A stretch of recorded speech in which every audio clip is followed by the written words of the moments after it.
John is my name, and up until recently, I thought I had my life figured out. I'm 31 years old, and I've always been a straightforward guy with no extravagant goals or dramatic outbursts. I have a reliable job as a software developer, a good home in a peaceful area, and I met her at a friend's barbecue, one of those informal backyard get-togethers where the burgers are grilled, 8 years ago. She was 22 and working as an assistant at a marketing agency while still figuring out her career path, while I was 23 and working my first job and pretty clueless about life. She never did and became a stay-at-home mom. Who made a sarcastic remark about how I seemed to be planning my escape. She laughed, and for some reason we ended up talking for the rest of the evening, though I can't remember my response after that. Things proceeded quickly. After we started dating, she seemed to inject some excitement into my otherwise routine and uninteresting life and was impulsive and daring. She would often organize last-minute road trips or take me to a new restaurant. After 3 years of dating, we decided to get married. Only close friends and family attended the small wedding, which had no ballroom or elaborate catering. I gave her a sense of stability she said she had never experienced in previous relationships, and she brought excitement into my life. However, we started a life together after the wedding and bought a modest 2-bedroom home in a quiet suburb. It wasn't the most luxurious, but it had promise and felt stable for the most part. When I got home from work, she would be in the kitchen or on the couch browsing her phone, sharing stories about her day. She worked in marketing, so I listened to the drama that always arose between her and her clients. The one with all the stories that was our dynamic. We both agreed that we didn't want children and I both wanted to wait until we were more financially stable and ready for that next big step, so we weren't in a rush. We seemed to agree on most things, but in retrospect I question whether I became overly at ease. Routines are easy to establish, particularly when things seem stable. I would rise, leave for work, return home, and so on. Naturally we favorite restaurants, but I suppose I stopped noticing the little things like N's apparent need for attention in the beginning. It wasn't a bad thing people were drawn to her because she could light up a room, but I think I took her warmth and energy for granted, thinking they were just part of our life together. Over the house or me forgetting to take out the trash, nothing significant, but relationships have a way of appearing good on the outside while quietly developing cracks underneath. If you're not looking, those cracks can grow until the foundation as a whole begins to fall apart. At the time, I didn't anticipate it. I thought we were creating something solid and long-lasting, but life has a way of proving you wrong. Sometimes our lives took on a new personality.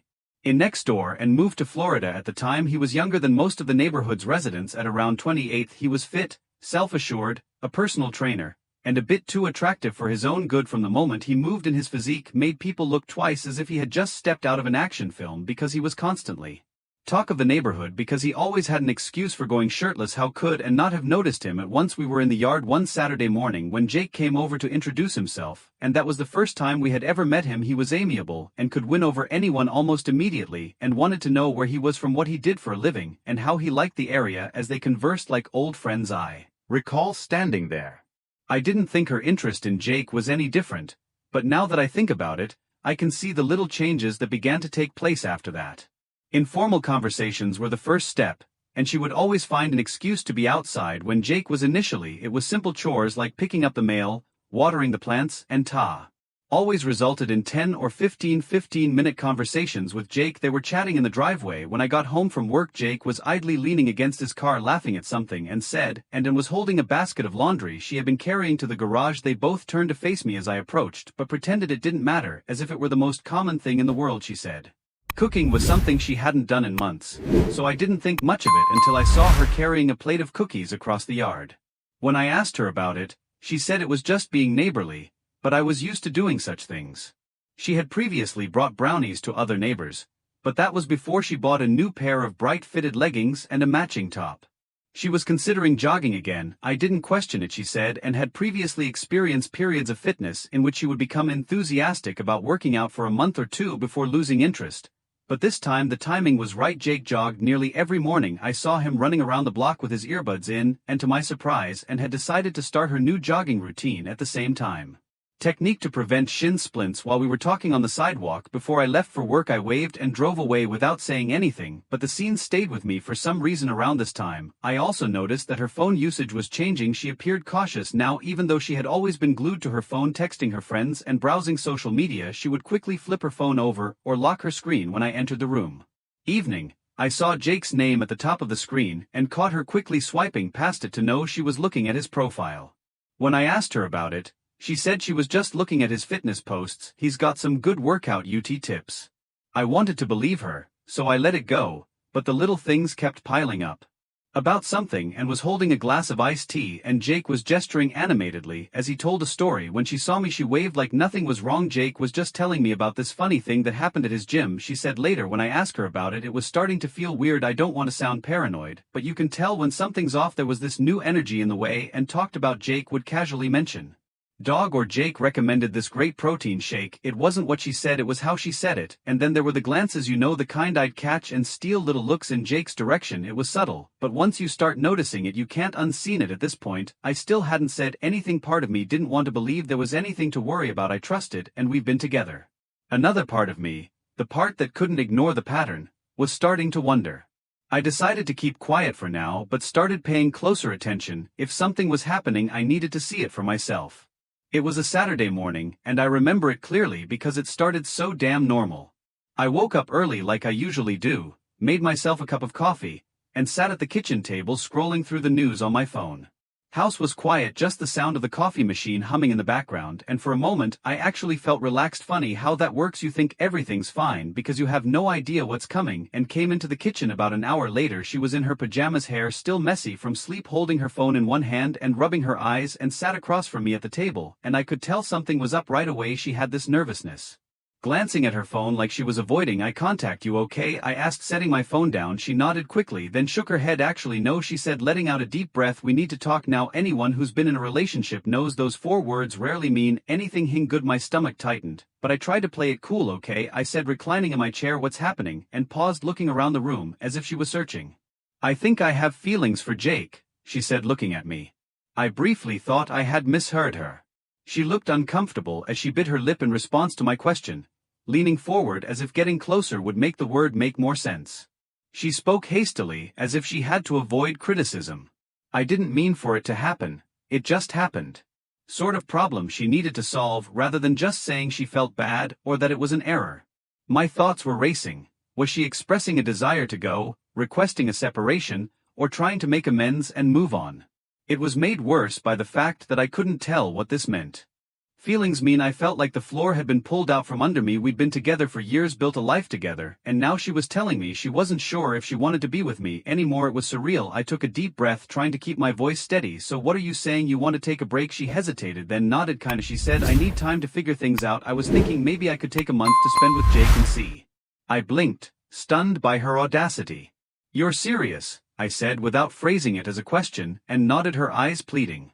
I know it sounds crazy, but I don't want to throw away what we have without being. I just don't want to live with regrets. I said, finally leaning back in my chair, and blinked, clearly caught off guard. Wait, really sure? I said, shrugging like it was no big deal. If you think that's what you need, go ahead. Her expression shifted like she wasn't sure if I was being genuine or sarcastic. I just think it's the bee. Cautiously, yes, I said again, do what has to be done. I was already finished inside. My mind flipped to switch the moment she said she wanted to spend a month with another man, but I wasn't ready to reveal my cards just yet. I wanted to see how far she would go, if she was willing to sacrifice our marriage for some fantasy with a neighbor, and sighed with relief, as if she had just been given the go-ahead to do something brave. Thank you, she said. I realized this. She sat there presumably processing the fact that I wasn't fighting or arguing, but on the inside I was already making plans. If that's what you need, and began packing a small bag over the next few days. She made it seem so casual, as if it were just another short-term arrangement. When she told me she would be staying with Jake, she did. Any questions? It felt different the day, and left the house not exactly empty but quieter, as if someone had turned down the volume on my life. After she left, I stood in the living room and stared at the door, while she slung her duffel bag over her shoulder. I expected to feel upset or heartbroken, but instead I felt calm, as if the burden of acting like nothing was wrong had finally been lifted after entering the kitchen and pour. Just happened my wife left to work things out with a man next door. We had been together for years, and I had assumed we would spend our golden years together. I would have thought it was a ridiculous TV drama if it weren't my life. The initial days were strange. I noticed the small items she had left behind, like a blanket thrown over the back of the couch, a pair of shoes by the door, and her favorite mug on the kitchen counter. I considered moving them, but Want to waste the energy I had invested in work by taking on extra projects to pass the time, not because I missed her. I stayed late at work because I didn't want to return home to an empty house, not because I had to. I worked hard in the gym when I wasn't working. Even though I'd never been a gym-goer, there was something fulfilling about exerting myself physically, as if I could release all my frustrations through perspiration. Friends began present, and I tried to sound casual as I replied, "She's staying with a friend for a bit." I only told my dad the truth, so I wasn't ready to share the full story yet. When I called him a few days after Anne's departure, his first response was, "What's wrong?" Even on the phone, he has always been able to read me well. There was a long pause on the other end of the line when I explained what had happened. "Well, son, I hate to say it, but it sounds like he stuck with me was if she doesn't know your worth, why should you wait around for her to figure it out?" I had expected him to be more upset, or at least ask more questions. He was right. I hadn't taken the time to consider what I deserved because I was too busy trying to understand Anne's choice and figuring out where I went wrong. If her relationship with Jake didn't work out, I wasn't just a place for her to return to. We looked so happy and confident about our future. Reminder of everything that had gone wrong that night. I sat in the dark living room and stared at it. By the end of the week, I had decided to make my own decision rather than wait for and make her big one. I contacted a divorce attorney the following day. It seemed unreal to be sitting in that lawyer's office, even though a part of me still found it hard to believe it was real. I tried to stay calm as I explained the situation. "Your rights to file for divorce under irreconcilable differences." Hearing those words made something click in my brain. Irreconcilable differences, that's what we become, and I weren't on the same page anymore, and maybe we never had been. The lawyer walked me through the process, explaining what I needed to do and what to expect. By the time I left his office, I felt a strange sense of relief, like I was finally taking control of my life back.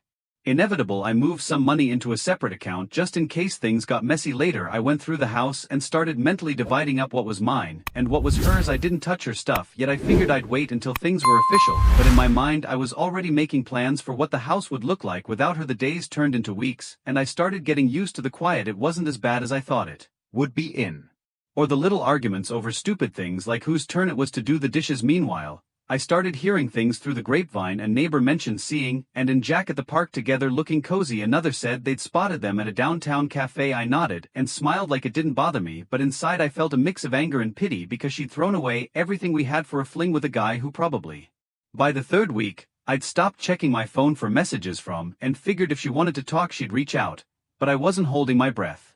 One night, while cleaning out the garage, I found a box of old photos from when and then I first got together. I felt a pang of sadness remembering how happy we'd been back then, but then I remembered that. I closed the box and pushed it aside. I didn't need those memories. It was almost a month to the day when Anne decided to make her grand return. I hadn't heard much from her during her little trial with Jake. The few texts she sent were vague at best. "Hope you're doing okay," or "We'll talk when I'm back." She didn't even try to give me updates or pretend she was torn about her decision. I'd filed for divorce and my lawyer had already started drafting the paperwork, so I didn't tell her that yet. When she walked through the door, it was like nothing had changed for her. She had her bag over her shoulder, her hair perfectly styled, and this confident expected me to roll out the red carpet. "Hey," she said, setting her bag down by the door. "I'm back." I was sitting on the couch flipping through channels and barely looked up. "Welcome back," I said, keeping my tone neutral. She paused like she was expecting more of a reaction when I didn't jump up or ask her how it went. She walked over and sat on the couch arm. "We should talk," she said gently. "Try to smooth things over." "I've done a lot of thinking," she began, "and I've realized some things about myself, about us, about what I want." I just nodded, waiting for her to continue. She took a deep breath like she was about to give a heartfelt speech. "Care about you, John, the first really do, and I think we can work through this. I think we can rebuild what we have." By my lack of response, but kept going. "Jake's a great guy," she said, and I had to bite my tongue to keep from laughing at how casually she brought him up. "But I realized he's not what I need. He's fun, but he's immature and doesn't have the stability you have." And I think I was just caught up in the excitement of it all. There it was, her big revelation. She tried out the shiny new toy and decided she liked the old one better. "Aha," I said, my voice calm and reaching out to touch my arm. "But I really believe we can get past this. We've been through so much together, John. We have history. That's not something you just throw away." I let her finish and spill all her carefully rehearsed lines about love, forgiveness, and starting over, and then I stood up and walked over to the kitchen counter.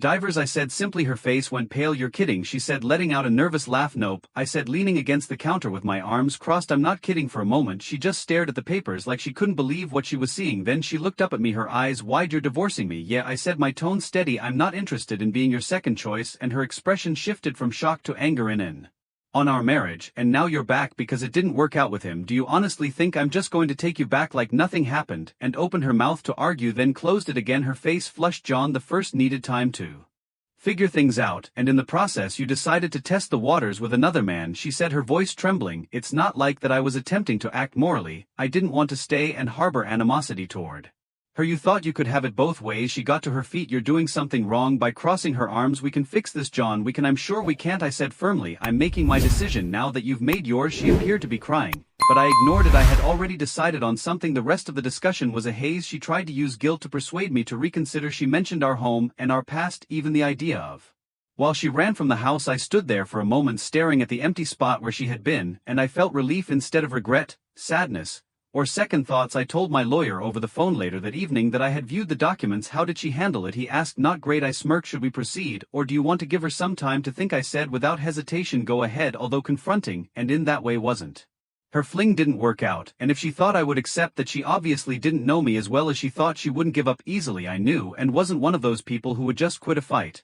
Especially if she was losing. My phone buzzed with a text from her saying this isn't over. Just as I was about to settle in, after a moment of staring at the message, I locked my phone and threw it on the couch. She was right, it wasn't eventful the next night, and arrived unexpectedly, pounding on the door, as if she were trying to knock it down. "John," she shouted with a neutral expression. I opened it. "What would you like?" and pushed past me, storming into the living room like she still lived here. "We need to talk," she said, pacing back and forth. "You can't just file for divorce without giving me a chance to fix things." I leaned against the door frame, crossing my arms. "I didn't leave to end our marriage. I left to figure things out, to make sure I wasn't making a mistake by staying. I couldn't help but let out a dry LB, and in doing that you proved you didn't value what we had. You don't test a marriage by running off to someone else."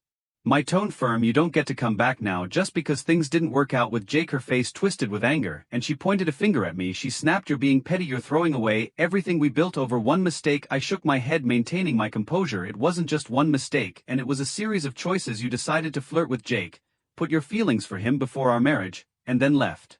Herself, her shoulders slumping, and she looked defeated for the first time. "What am I supposed to do now?" she asked quietly, and I sighed, feeling sorry for her. "You made your choices, now you have to live with them." She stayed for another minute, appearing to say something else, but eventually she left without saying anything more. After that, the divorce process proceeded quickly, and initially tried to drag things out in hopes that I would reconsider, accusing me of being harsh and unforgiving. While my father was totally on my side, he whistled softly when I told him what was going on and said, "I'm proud of you, son, but she's got some nerve. Although it's difficult, it's morally right to stand her ground," and didn't get very far with her attempts to stall. She tried to argue for spousal support, saying she had given up her career for the marriage, but the judge rejected her argument. My lawyer was astute and eventually reached a fair settlement. I kept the house and most of my savings, but she got a little cash and some of the furniture she had chosen, which wasn't perfect but was better than I expected. The last hearing was bittersweet. It seemed unreal to be sitting in that courtroom signing the documents to dissolve our marriage. She looked exhausted, as if she hadn't slept in days. Scribbled her name at the bottom of the page to complete the transaction. She came up to me in the hallway after hearing her voice barely audible above a whisper as she said, "John, the first, apologize for all of this. I tried to see the person I had fallen in love with all those years ago when I looked at her, but all I saw was someone I had known in the past." I said, "I know you are, but apologizing won't make things better." She reached out to give me a hug, as you and I occasionally heard tidbits about, and from the grapevine. Shortly after she returned to me, Jake had apparently moved on to someone else. She was now trying to decide what to do next while living with a relative. Hearing about her difficulties didn't make me feel good, but I also didn't feel sorry for her. As one of our mutual friends put it, I ran into her at the grocery store one day. She had made her decisions and was now dealing with temporarily locked eyes. She waved at me awkwardly, but I nodded and moved on. Looking back, there was nothing more to say. I have no regrets about my approach, and believed she could go ahead and explore her feelings for someone else and then return to me if things didn't work out. But that isn't how life works. This has taught me a lot about who I am. I've come to realize that I deserve a partner who appreciates me and doesn't see me as a backup plan. I'm just concerned with starting over on my own terms for now. She may have found clarity via her trial run with Jake, but for me it was the wake-up call I didn't realize I needed.